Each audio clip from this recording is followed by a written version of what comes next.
మీ దగ్గర ration card ఉన్న ration డీలర్లు మీకు రేషన్ ఇవ్వం పొమ్మంటున్నారా? ఎస్, తప్పు వాళ్ళది కాదు, తప్పు అంతా మీదే. ఎస్, ఏదైతే గడిచిన 2 ఏళ్లుగా ఒకే ఒక స్లోగన్ వినిపిస్తూ వస్తోంది, అటు కేంద్రం కావచ్చు ఇటు రాష్ట్ర ప్రభుత్వం కావచ్చు, ఈకేవైసీ దయించి చేయించుకోండి అని.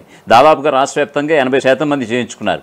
మిగతా 20% మంది కూడా చేయించుకోలేనటువంటి పరిస్థితి. ఆ 20% మంది కూడా ఇప్పుడు రేషన్ దక్కలేనటువంటి పరిస్థితి. మీ చేతిలో కొత్త రేషన్ కార్డు ఉన్నా సరే, పాత రేషన్ కార్డు ఉన్నా సరే, మరోవైపు ఆధార్లో ఉన్నటువంటి చిన్న చిన్న సమస్యల వల్ల కూడా ఇప్పుడు రేషన్ కూడా బంద్ అయిపోయినటువంటి పరిస్థితి కనిపిస్తోంది. అంతవరకు తెచ్చుకున్నది కొంతమంది రేషన్ లబ్ధిదారులే. సో ఖచ్చితంగా electronic know your customer eKYC ఖచ్చితంగా మీరు చేయించుకోండి. ఖచ్చితంగా సెప్టెంబర్ నెల ఖచ్చితంగా మేము రేషన్ ఇచ్చే ప్రయత్నం చేస్తామంటూ కూడా ఇటు డీలర్లు కూడా చెప్తున్నారు. మరోవైపు ఇదే అదనుగా ప్రభుత్వం మీద అభండాలు వేసేందుకు కూడా చాలామంది సిద్ధపడుతున్నటువంటి సందర్భం.